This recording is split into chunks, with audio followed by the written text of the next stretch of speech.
Hey, Alex. Hey, Andrew. What's this? Brains on the Outside. And what is Brains on the Outside? It's a podcast where we dream up ridiculous solutions to the world's business issues. That's right. Each week, we take an impossible problem from a real business and we just solve it. This week, water and wines.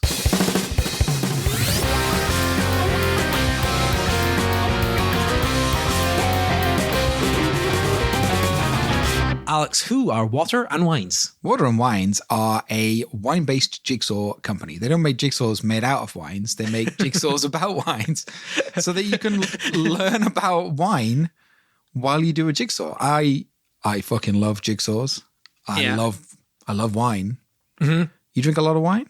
That's a difficult question. That's like a question my doctor would ask me. Do you drink exactly the right amount of wine? I feel I don't have my drinking wine to jigsaw making ratio quite right just yet. Do you... too much wine, not enough jigsaw. Oh, yeah, The problem is the world I live in, I think. Are you a red wine drinker, a white wine drinker, a pink wine drinker, a trendy orange wine drinker? I do like orange skin contact wine. I do like that. But I think white mostly. Yeah. Yeah. What about you? Yeah, me too. I mean, I do like a red and an orange, and I love a cheeky glass of rosé in the sunshine. It's nice. We went to Lisbon. Had a lot of Vino Verde. That's really nice as well. Crisp. The problem they got in contact with us though. Oh yeah, it's quite interesting. It's not about how much wine I drink, thankfully. Oh, yeah. Okay. Who contacted us, Andrew?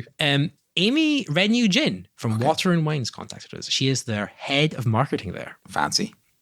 Amy says, one challenge faced by us and everyone who puzzles is, what is the best strategy to complete our puzzles?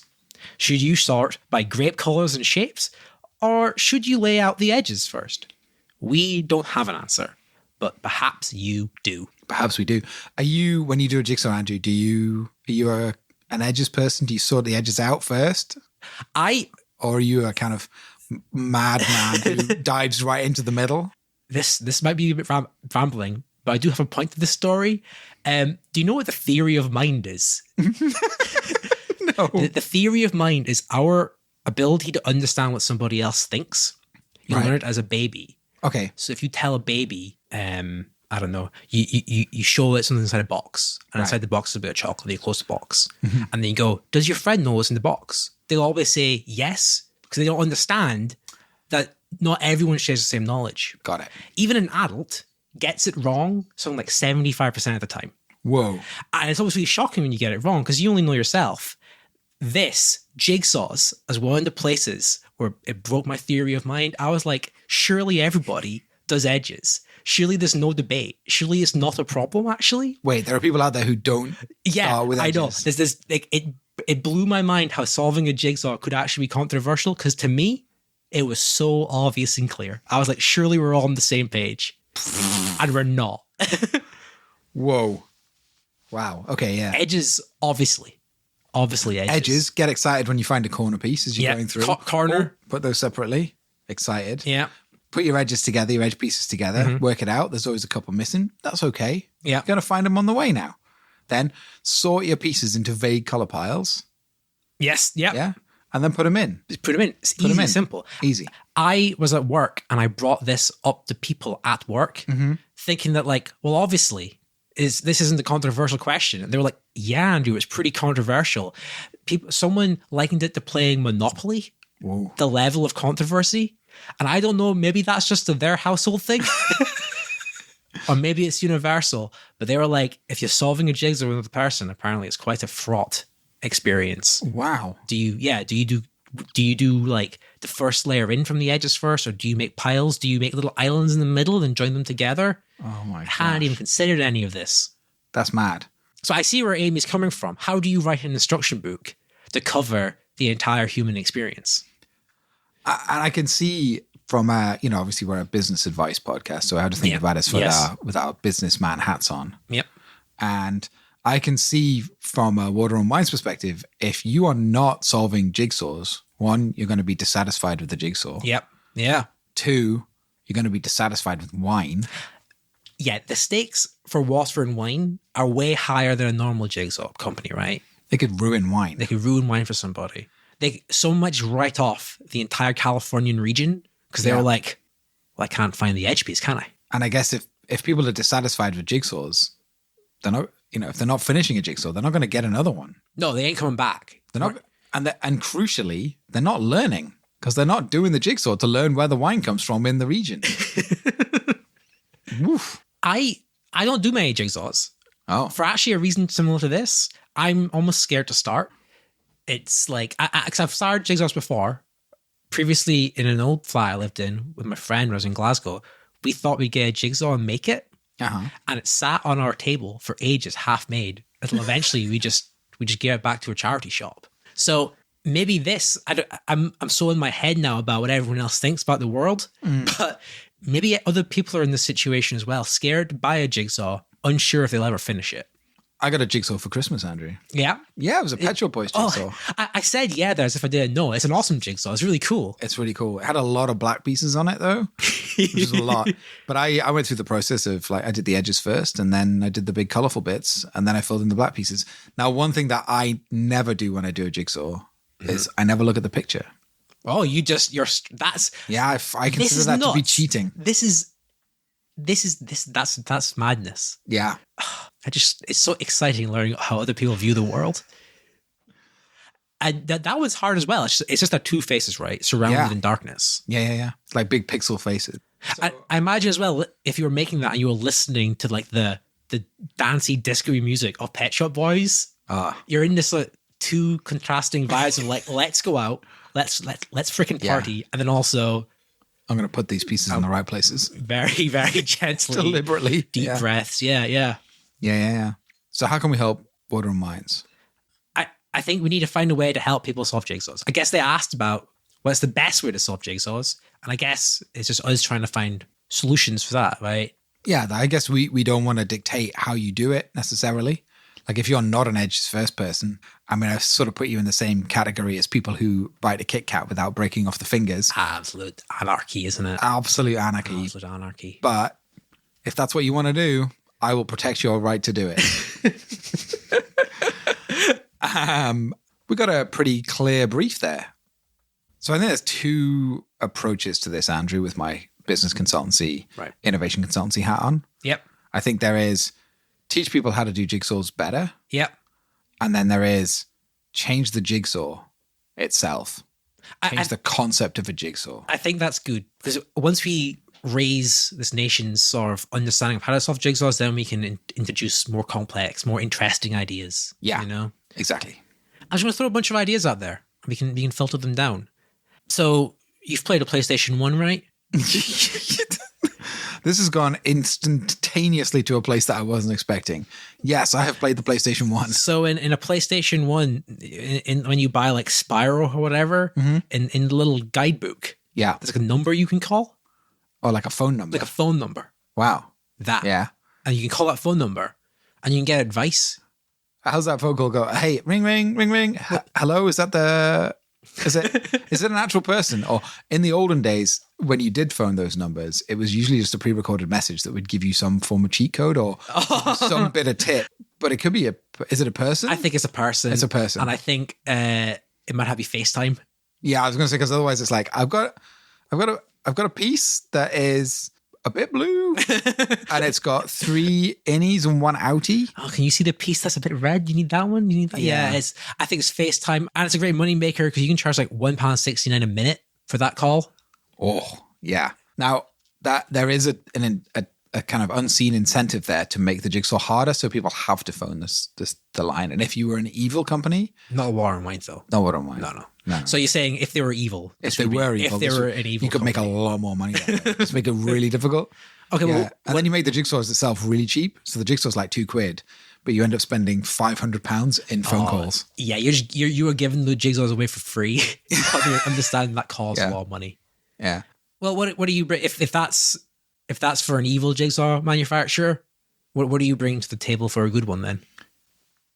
What about if we made an app that you can just take a photo of a piece, and then it uses the GPS and the image recognition, and you just move your phone until the silhouette of the piece on your phone is in exactly the right place compared to all the other pieces. Oh, I actually meant to send you this, but that exists for Lego. No way. Yeah, so I made an app where you dump Lego bricks on a table, you take a picture of it, and it goes, from these 40 bits, you can make these 7 models. Wow. Yeah. So that's actually viable. Yeah. It's doable. With the power of AI and cameras. Yeah. Pretty nice. I actually really like. I'm thinking about that more, and I actually really like that. You make it really nice, like it's like highlighted in red, the piece that you've got, and then you move your phone around the kind of tabletop, and it goes green when you drop it in. And you just slide the piece under the camera there. Nice sounds like click noise as well. Like, yeah, and then you just have to make sure it doesn't move from that position. Because there is like, I can't remember what the app's called. It's a separate app. Like it's like Goodreads but for wine. Oh, yeah. Vivino. Vivino, yeah. Is there an equivalent but for jigsaws? Because this would be a good way of tracking what jigsaws you've done. How much knowledge you have. Yeah. You could put it in there in the Vivino app so you can track your wines that you've bought and it shows them on the jigsaws that you've done. Yeah. That would be really nice. Actually, you could make a really nice AR app for the completed jigsaws as well, where you have like the completed jigsaw out and then it uses your Vivino library to put the bottles of wine on the table from that you've drunk. It's like it knows which ones you've logged and it puts them out on the table for you. There's a lot of really nice stuff there, but probably got facts about the wine above the actual finished jigsaw. Highlighting the ones that you need to go drink as well. You haven't done already. Oh, yeah. That's a nice little extra that you get inside your jigsaw solving app. What about if we bagged up the jigsaw puzzle pieces into smaller collections? So actually one jigsaw is actually made out of 20 smaller jigsaws and you do the 20 smaller jigsaws and each smaller jigsaw makes a big piece that then fits together in the big jigsaw puzzle. That's a very good idea. That's all. Another Lego is actually a pretty good metaphor for this. This is another situation that requires very complex stuff. Yeah. Complex building. But with Lego, they actually provide instructions. Lego, though, do that. Exactly. I've been making the Lego Concorde and there's 2,000 bits. Ooh. And you wouldn't expect all those bits to be in one box. They bagged them up into smaller bags now. Yeah. So the first 100 bits are in one bag and the next 100 are in another bag. It'd be madness if all the bits were just rattling just loose in the box. But for some reason with a jigsaw, just all comes in there. All comes in one, right? So I think that's an excellent idea. You bag them up into 200 bits and you solve them 200 at a time. And if you're a purist, you just tear all the bags open. Tear all the bags open, yeah. I like this idea that you can have these smaller bits, but when you put those bits together, they make a bigger jigsaw puzzle piece. Because then you could then put that into an advent calendar where each day you get the small pieces that make the big piece. On my list of ideas is almost the opposite of that, which is the box comes with 12 bits. It only has 12 bits, and then you can break those 12 bits into smaller bits. Oh. But I guess we're coming from two different directions to the same place of you can do 10 bits and 10 bits and 10 bits. I like that.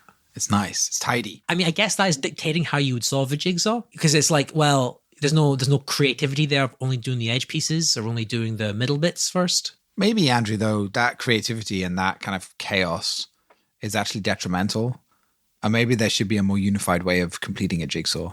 You think it's bad for the learning experience? Yeah. If you're learning about wine from a jigsaw or learning about anything from a jigsaw, you probably want to do that in a structured way.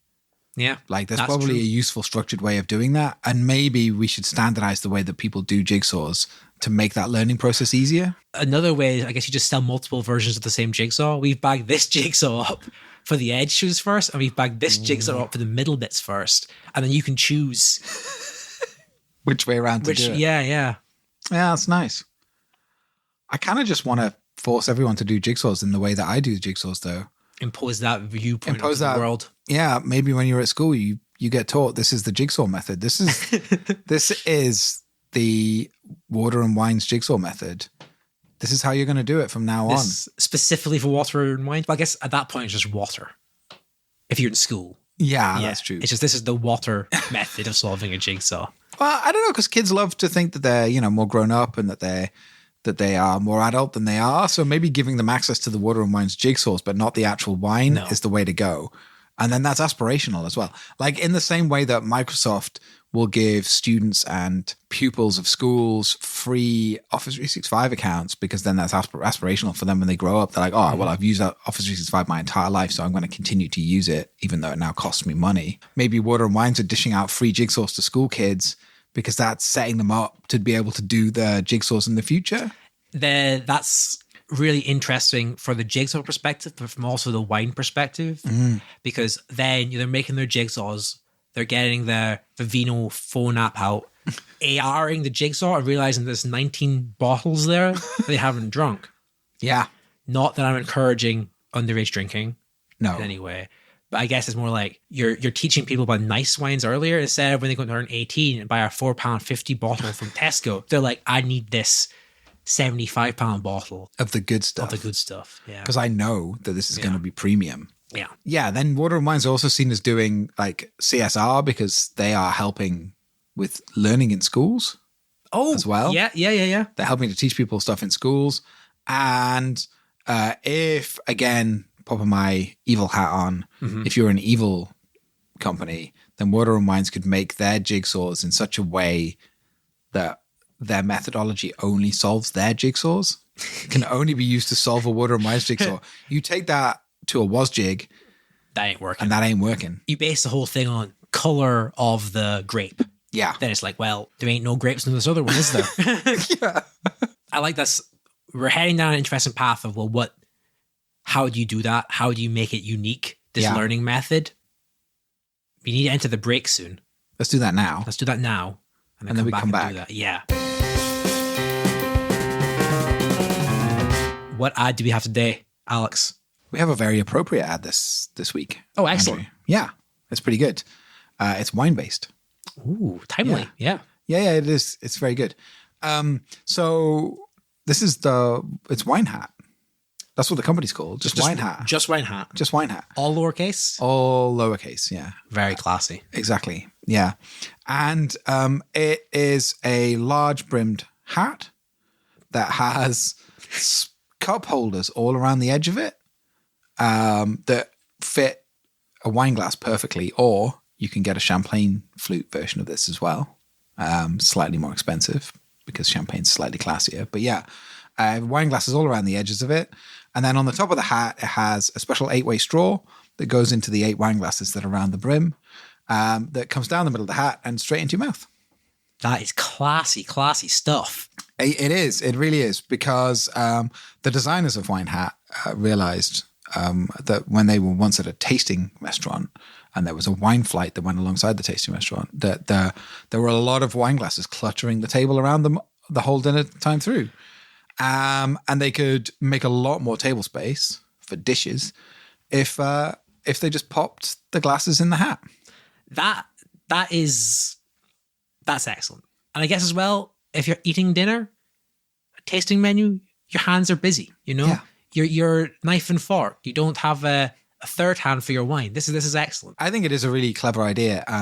Now, one of the questions that I can imagine you ask, you're thinking there is, you know, wine comes in different glasses. Obviously, I've spoken already about the champagne flutes. Of course, yeah. And if you're having a wine flute, you might have a glass of champagne. Then you might have a white, and then maybe a rosé, and then a couple of glasses of red, and then a dessert wine, and then possibly a brandy as well, although most people wouldn't count that as a wine, but it might appear as part of a wine flight. And that makes it difficult with the Wine Hat that only has one type of glass holder on it.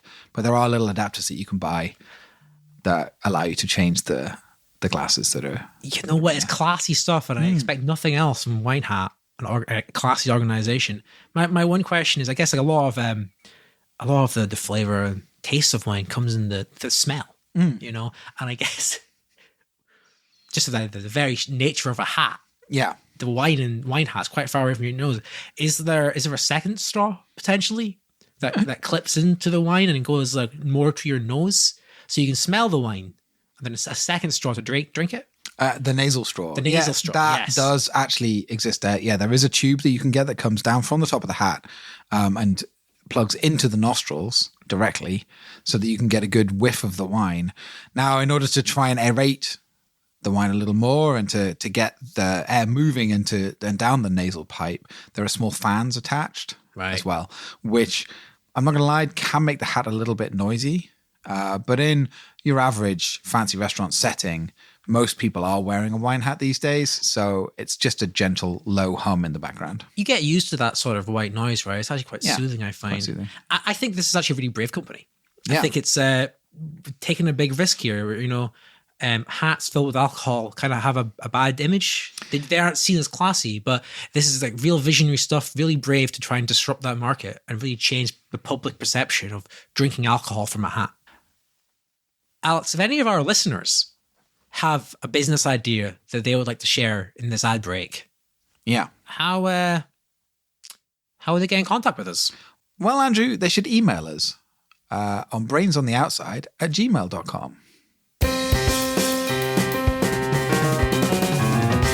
Andrew, I was just thinking over the ad break that like one of the joys of doing a jigsaw puzzle is doing it with your friends. Yeah. Unless those friends are bad at jigsaws. Yeah, they're doing it the wrong way. And they do it the wrong way. You got pretty hung up in the first half of everyone doing it your way, so I could see how this is an issue that could affect you personally. An issue. Like if you're getting in my way while I'm on the jig, that's a bad time. Yeah. But I did make me think that, you know, a nice thing is to have dinner, maybe a nice lasagna and a couple of glasses of red, and then for us to clear aside the dishes, just shove the dishes onto the floor and slap the jigsaw down. One perfect swiping motion. Yeah. All your La Cruz all over the floor and just dump it out there and just slap the jigsaw down. And that feels like quite a nice time. You know, you've had a few glasses of red, you're putting the puzzle pieces in, you're having some jokes, it's all good in time. You're smacking anyone who's putting the pieces in wrong or following the wrong process. But it's also really disappointing if you don't manage to get the jigsaw finished in the evening. Yeah. You know? So it'll be a second, third, fourth session. You either have a second, third, fourth session, or everyone stays there way longer than you want them to. You want to get it done good and quick. And I did wonder whether Water and Wines could provide one of their sommelier jigsaw puzzle makers for an evening. You could just rent them in. Bring like a friend as a service. As a friend, just bring them in, and they're just like, no, that piece goes there. Yeah. Are they there to provide any other service? Are they allowed to chat with you, or are they going to talk with you, or is it just like, no? I think it depends what goes there. It depends what you've told your friends, right? I guess it's like Uber and Uber Plus or whatever it's called. Yeah, exactly. I think that'd be quite nice, actually. As we are innovation consultants offering this innovation consultancy service, I did think about jigsaw consultants who would come and be like, who teach you how to do it. You know, be like, okay, no, that goes there. That one's blue, and that one's blue. Nice. Maybe put them close together. At this point, I just want to remind everybody that while we are innovation consultants, we don't actually get paid for this gig. We're doing it out of the goodness of our own hearts for the well-being of the world. It's really just so people stop interfering with your jigsaws, really, isn't it, Alex? It really is. You have a way it wants to go down, and we're going to make that happen somehow. So, Andrew, in the second half of this show, I thought maybe we talk about materially changing the jigsaw. Yeah. To like, how could you change a jigsaw to make it not necessarily easier, but to make it more obvious about how you should solve it? Put it together. Yeah. This is interesting. I guess where there's lots of elements here we go for. Like, is it making them more whiny? Are we sort of doing difficulty settings? I like difficulty settings, but my mind immediately, Champ, when you said this, was around, could you put bits of jigsaws in bottles of wine? So it's like, as you drank your wine, your bottle of wine, you'd be getting bits of a jigsaw to make at the same time. This reminds me of that. Have you ever had bong bong grape? Oh, yeah. The Korean juice that's got bits of grapes in it. And if you don't know they're in there, it's very disturbing. It's shocking. That first time the bit comes in, you're like, oh my God, what's that?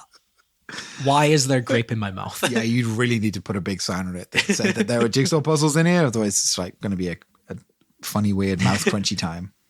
But yeah, that's nice. I was thinking about scratch and sniff. Right. So, you know, because a lot of wine, as you said in the break there, is about getting the scent of the wine. Like smelling it, tasting getting the aromas, and you could just put them on there. Maybe this is too hard, but I guess an element of Walter and Wines is teaching people about wine regions. I guess if it was scratch and sniff or they had some taste to them, it could be more like teaching you to be a sommelier. Because it'd be like, they don't go together by color or shape. They go together by taste, by flavor, God. by smell, by other elements of things. I bet that would actually be, all jokes aside, incredibly interesting to see. Like across one region of France, how does the taste of wine change across the region? Oh, yes, yeah. So good. And then if you like that jigsaw, the Bordeaux jigsaw and the Loire Valley jigsaw and the Rhone Valley, like how do they different as well? That would also be really interesting to see.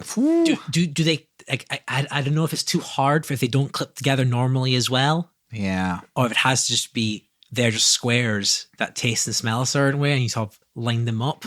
I wonder whether some people would find it easier if the pieces tasted the same, if you put them together by taste, would that be easier than putting them together by sight, by what they look like, by picture? Well, I guess with the wine, those flavors are quite subtle. So I guess it would really force you to train your senses to do it. I think Water and Wines make a whiskey jigsaw as well. That would be very clear, like, oh, that's a whiskey one. This is a peaty one. This Yeah. is That's floral, like from the different, oh yeah, it'd be really good. If you want to make the jigsaw easier though, make it more obvious where the pieces go, can you do something where all the pieces are different sizes as well as being different shapes? So it's clear, like from the top left corner, this is where the big pieces are. The bottom right corner is this is where the really small pieces are. Top right is where long pieces are, and bottom right is where tall pieces are. Oh, that's really clever. They sort of merge from big to small, going diagonally. So, like, oh, well, this is a big bit, so it has to be kind of up there. Yeah. So it gives you a region. We're kind of crafting a pretty good jigsaw here. There's like the bits are just by size of region, and they taste like the region they're from. Oh, it's pretty good. I also thought like jigsaws are traditionally 2D. Mm-hmm. You look at a picture from the top down, and obviously you want that to be the case with a wine region because you want it to basically a map with the wines on it. Mm-hmm. But you could make it follow the terrain. Okay. So it's like got a 3-dimensional element to it, and then that would also make it easier because you'd be like, oh well, this is a hill, so let's go with the other hills. Bit. Yeah. And this is a down bit, and this is a peak. Yeah. Adding different shapes in, that is quite interesting. Yeah. More clear. It's more visually interesting as well. I have a nice little wooden jigsaw upstairs. It's made out of wooden pieces. It's got like 500 wooden pieces in it. And they're mostly, jigsaw shaped pieces, but they've got quite a lot of depth to them. But every now and then, I think there's like 10 pieces in there that are related to the puzzle. Sorry, the picture. Right. So it's a steam train picture. So there's like a tiny steam train puzzle piece, and there's a tender piece, and there's like a pile of coal and some smoke, and those are scattered throughout the jigsaw. It's really nice. So those bits, they aren't shaped like a jigsaw bit. They are shaped like a train. Like a train, and all the other jigsaw pieces fit around them. That's really neat. It's really cool. Yeah, it's really. My gran famously would hide a jigsaw piece from every jigsaw puzzle that she did, so that she could guarantee to be the last person to put a jigsaw puzzle piece in. Which is evil fucking genius. That's evil genius. But I wonder if there's a jigsaw that you can make that where every piece is the last piece. So it's like each piece that you put down makes a complete picture. And then you put another piece down and it's like, oh, this is another complete picture. Maybe it's like a series of concentric rings or something. So you get the joy of having put a puzzle piece down every time. So each bit you add on, it reveals more, but it's still complete in its own way. Yeah. I don't know how that would work. This is why I don't want to. We shouldn't go back. We should always go forward. But this is why I like the bag idea, where it's like the last bit's very clearly marked in a special last bit bag for you all to argue over. This is the last one. Yeah. You could have as many bags as there are people doing the puzzle. Yeah. And then whoever finishes their bag first gets the last piece. Because it's also on the bags. It could be like, okay, this is a corner. This is a middle bit. This is all the red bits. So then everyone could just do the bit of the style they wanted. They like. Yeah. It's nice. I like it. It's flexible. Yeah. Lots of ideas to it. You got any other good ideas for the future of jigsaws in general? I'm interested in like where you could go with jigsaws in general. So you get wine subscription services. Mm-hmm. Why not jigsaw subscription services? Oh. Where you get like 100 bits from 5 different jigsaws every month. And after about a year, then you finally have the 5 complete jigsaws. Oh, wow. That is evil genius. That is kind of evil. Because then you have then as soon as you're locked in, you basically have to go through the whole subscription. Otherwise, you only have half of a jigsaw. If you were going to be evil, yeah, you do that, but you wouldn't give away the names of the wines until the last bag. Yeah. Yeah. Or if Water and Wines could like partner with a wine manufacturer or whatever, they could put bits. The wine could come with bits. Not in the. This is slightly different from my last idea of having lots of bits of. It's not the entire jigsaw in a bottle of wine. Right. It's like 3 bits celted to the side. So if you were to buy 5 different bottles of wine, you would then have an entire jigsaw. Oh, Water and Wines could sell you the frame. Yeah. And then you buy the wine bottles to put those in. Yes. Oh, that's real good as well. So it would always be the same bits that would come with a bottle of wine, but what bits you got would depend on which bottle of wine you bought. That's the monetizable. We kind of have a big grab bag of ideas here. Do you think we could pull together into one singular product, one singular pitch that we can give back to Water and Wines as our suggestion? I think the app, I think there's something pretty good in there. Yeah. I think you could pull together some features from some of the things that we've talked about into a really quite a nice jigsaw Water and Wines app. I think you could even separate out the solver and the AR thing. I think the idea of having a finished jigsaw and putting your phone at it, and it like on your phone shows different balls of wine popping out of it. I think that's a genuinely achievable thing, you know?